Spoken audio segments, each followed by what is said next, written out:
Un encuentro con su palabra, porque secase la hierba, marchitase la flor, mas la palabra de Dios permanece para siempre.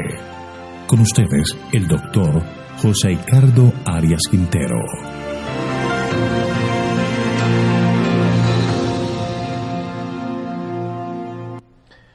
Hoy comenzaremos a estudiar un nuevo libro de la Biblia, el libro Segundo de Reyes. Voy a invitarte para que oremos. Amante y bondadoso Dios, nos acercamos a ti con corazones agradecidos por todo el amor que tú nos profesas, pero también para pedirte que nos acompañes por medio de la presencia de tu Espíritu en el comienzo del estudio del libro Segundo de Reyes. Guíanos, Padre, porque sin ti no hay sabiduría, no hay entendimiento, pero contigo podremos conocer mejor el plan de salvación. Gracias, Señor, por escucharnos y concedernos la presencia de tu Espíritu, pues lo pedimos en el nombre de Jesús. Amén. Recordemos algunos detalles con referencia a este libro. Recuerden que son dos libros. Los actuales reyes fueron originalmente uno solo, conocido en hebreo como Melachim, que significa reyes. El título de Reyes indica el contenido de los libros. Ya vimos que en el primer libro de Reyes nos habla de la muerte de David, el reinado de Salomón hasta el ascenso del rey Ocosías en Israel y Joram en Judá. El segundo libro de Reyes comienza con una continuación del relato del reinado de Ocosías y termina con el fin del reino de Judá. Los libros de los Reyes se parecen más a una compilación de material reunido por un redactor que una producción original de un solo autor. Su contenido es de gran valor fidedigno desde un punto de vista histórico. Las investigaciones arqueológicas respecto de muchos de estos datos han comprobado, sin dejar lugar a dudas, la exactitud notable de los relatos de reyes. Los relatos de los diversos reyes son presentados mediante una fórmula fija para el comienzo y fin de cada reinado. Se pronuncian juicios en los cuales se compara a los reyes con sus predecesores, buenos o malos. Ciertas peculiaridades de pensamiento y expresión que abundan a través de los dos libros de Reyes demuestran claramente que un solo individuo tuvo una parte importantísima en reunir su contenido y darle su forma actual. Aunque los libros de Reyes presentan la historia de los gobernantes hebreos desde la muerte de David y el reinado de Salomón hasta la destrucción final de los reinos de Israel y Judá, el propósito principal no es presentar los sucesos de la historia con un mero fin histórico. Hay historias, sí es verdad, pero esta aparece con un fin: mostrar cómo las vicisitudes de los hebreos se relacionan con los planes y motivos de Dios. El propósito no fue tanto escribir una crónica detallada de los sucesos escuetos de la historia como el de presentar las lecciones de la historia. El que compiló estos libros tiene un profundo motivo religioso y una meta muy práctica. Los hijos de Israel eran el pueblo de Dios y debían cumplir con el propósito divino y vivir en la tierra los principios del reino de los cielos. La justicia debía ser el verdadero fundamento de la prosperidad nacional. El pecado produciría únicamente ruina. Si fuera fiel a su misión divina, la nación crecería en poder y grandeza. Si los reyes y gobernantes no vivieran de acuerdo con el propósito divino, Israel perecería como una nación, porque no podría existir sin rectitud y sin Dios. Lo más notable es que cuando los israelitas fracasaron como nación y se vieron frente a frente con su ruina aparentemente completa e irreversible, alguien halló en la oscura historia de las aflicciones y derrotas de Israel algo que valía la pena registrar para las generaciones venideras. Las lecciones del fracaso de Israel de ofrecer luz y esperanza al mundo. Sobre las cenizas de la derrota todavía debía levantarse una estructura coronada por el éxito y la victoria. Israel podría perecer, pero no perecería la justicia. Si se aprendían las lecciones del fracaso de Israel, el mundo aún podría hallar esperanza en Dios. Vamos a estudiar este segundo libro de Reyes para conocer la historia de Israel y su fracaso como nación escogida. De allí obtendremos lecciones valiosas que nos ayudarán a crecer espiritualmente. Capítulo 1. Muerte de Ocosías.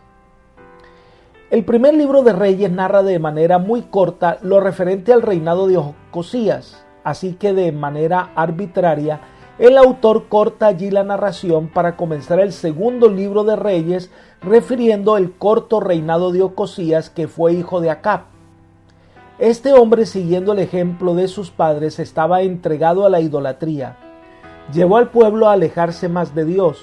A pesar de todas las lecciones objetivas que Dios había dado para que el pueblo se volviera de su mal camino. La primera parte de este capítulo son los versículos 1 al 8 y va a describir la enfermedad de Ocosías. Leamos el versículo 1. Después de la muerte de Acab se rebeló Moab contra Israel. Recordemos un poco la historia. David había subyugado a Moab. Después de narrar este acontecimiento, la Escritura guarda silencio por un tiempo en cuanto a la suerte de Moab. Esta nación probablemente recuperó su independencia durante los disturbios que siguieron a la muerte de Salomón. Según la piedra moabita, un instrumento muy arqueológico e importante, dice que Omri y Acab oprimieron a Moab, pero la muerte de Acab y la enfermedad de Ocosías dieron a Moab la oportunidad de rebelarse, pues era común en el Antiguo Oriente que los subyugados se sublevaran a la muerte del rey. Sigamos con el versículo 2. Ocosías se cayó por la ventana de una sala de la casa que tenía en Samaria y quedó lastimado. Entonces envió unos mensajeros a los que les dijo: Id y consultad a Baal-zebub, dios de Ecrón, si he de sanar de estas mis heridas.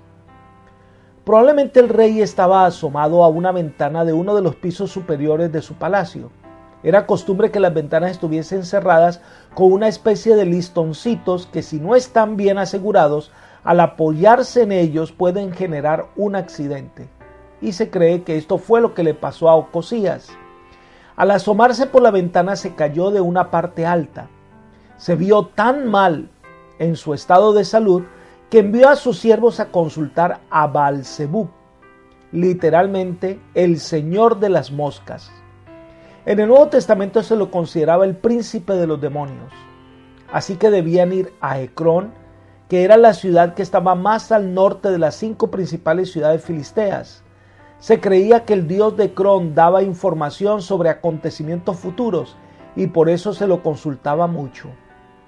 Elena de White comenta: se suponía que el dios de Ecrón daba informaciones acerca de sucesos futuros mediante sus sacerdotes. Mucha gente iba para hacerle preguntas, pero las predicciones allí pronunciadas y la información dada procedían directamente del príncipe de las tinieblas. Esto está en la Review and Herald del 15 de enero del año 1914. Recordemos que el enemigo es experto en engaños y desea destruir, en especial, al pueblo de Dios. Estas manifestaciones espiritistas hacían que las personas fueran allí, pero no eran mensajes de ningún Dios, sino del mismo Satanás, para entrampar a la mayor cantidad de personas. Dios reacciona ante esta falta grave de Ocosías. Sigamos leyendo los versículos 3 y 4. Pero el ángel de Jehová le habló a Elías, el tisbita, diciendo: levántate y sube a encontrarte con los mensajeros del rey de Samaria y diles: ¿acaso no hay Dios en Israel para que vayáis a consultar a Baal-zebub, dios de Ecrón? Por tanto, así ha dicho Jehová: del lecho en que estás no te levantarás, sino que ciertamente morirás. Y Elías se fue. Es interesante que en esta narración vuelve a aparecer el profeta Elías. Ahora el ángel de parte del Eterno viene a hablarle para que vaya y se encuentre con los mensajeros del rey con una pregunta: ¿acaso no hay Dios en Israel para que vayáis a consultar a Baal-zebub, dios de Ecrón?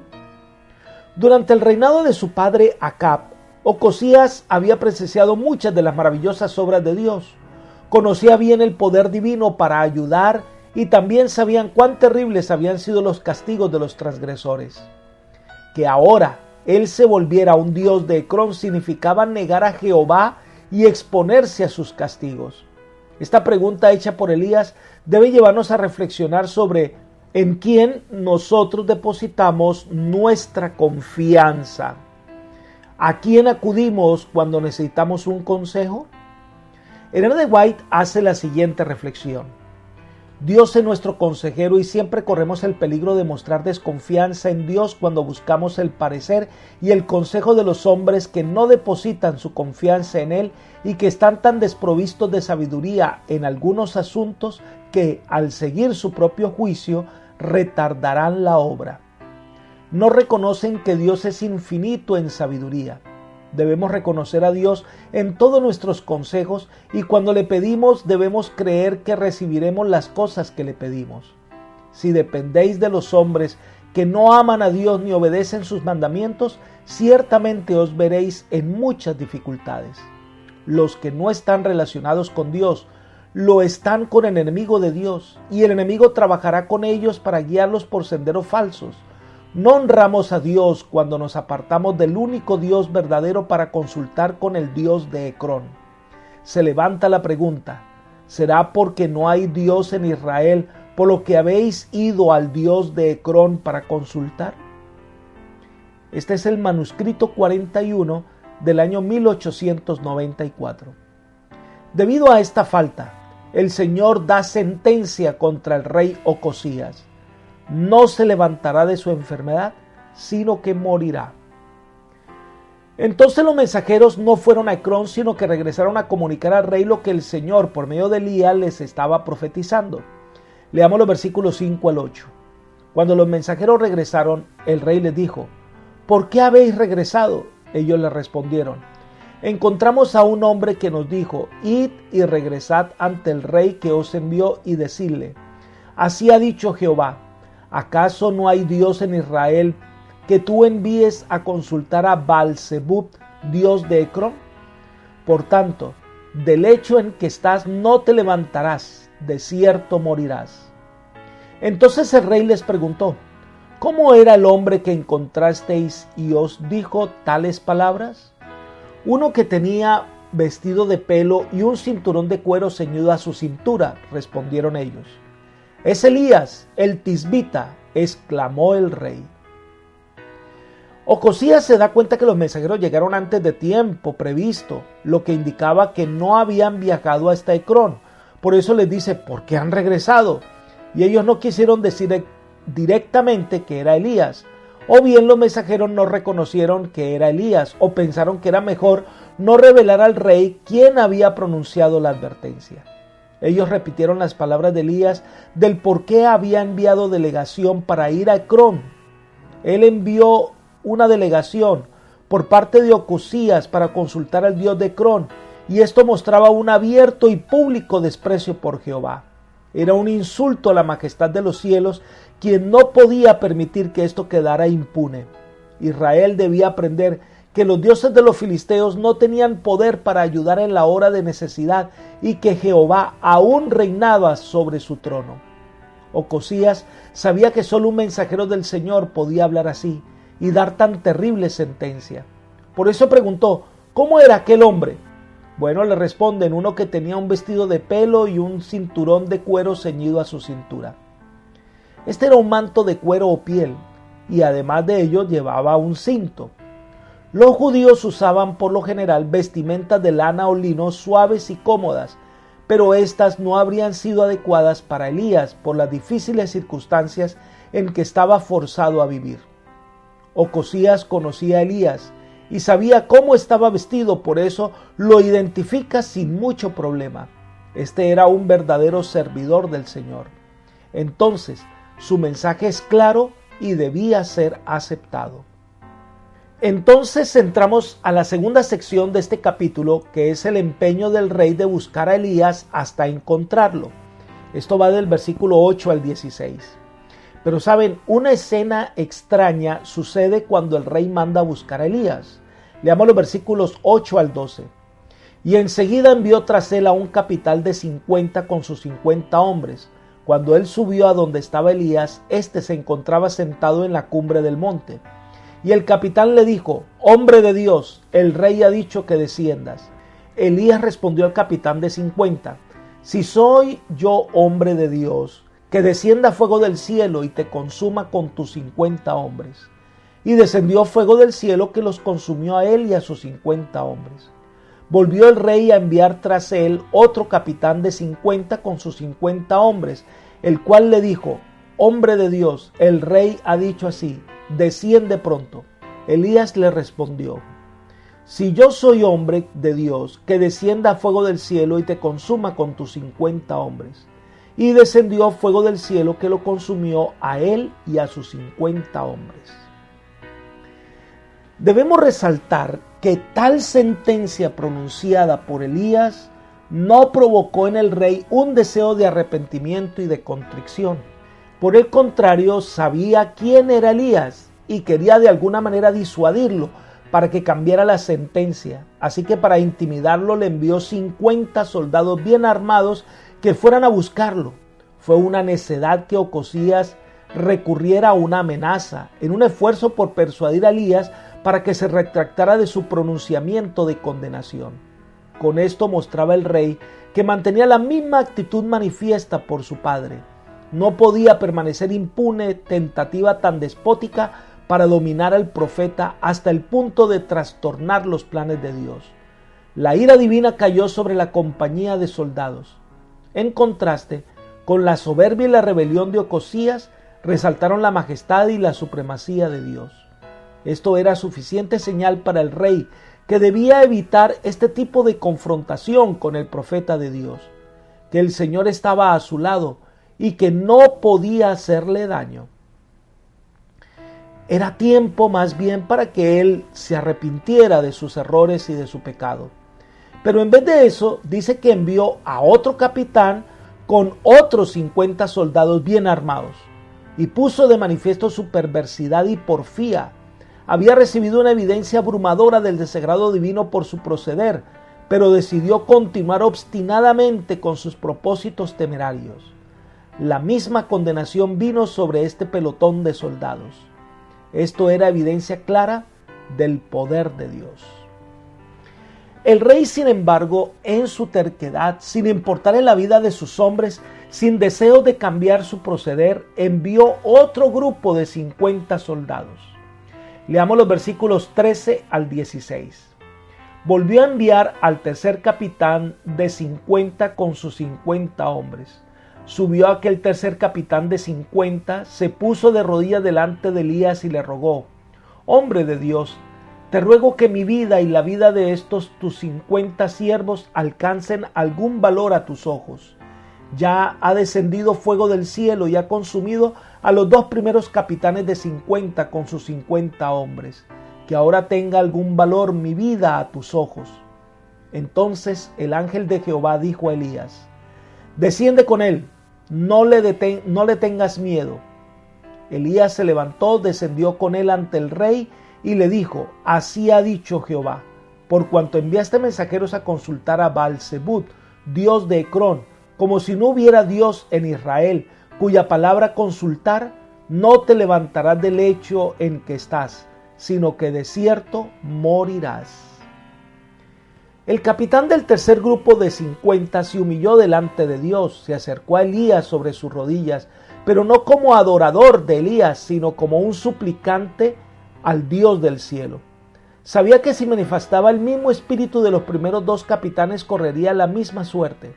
En lugar de mandar a Elías que se presentara delante del rey, el capitán pidió misericordia a fin de que se le preservara la vida. No había osadía ni desprecio hacia el profeta, como evidentemente había sucedido con los 2 primeros casos. Y Dios aceptó ese respeto y temor. Entonces Elías recibe la orden de descender con estos soldados ante la presencia del rey. Ocosías había tenido la evidencia de una asombrosa manifestación del poder divino, pero se resistió a humillarse delante del Altísimo. Merecía un mensaje de severa reprensión, y Elías fue comisionado para ir con los soldados a transmitírselo. Se lo dijo al profeta que no temiera. Entonces Elías se presenta ante el rey. El moribundo monarca estaba ahora frente al profeta que había tratado de intimidar. Sin embargo, no era Elías, sino Ocosías, quien en este momento estaba por escuchar su sentencia de muerte.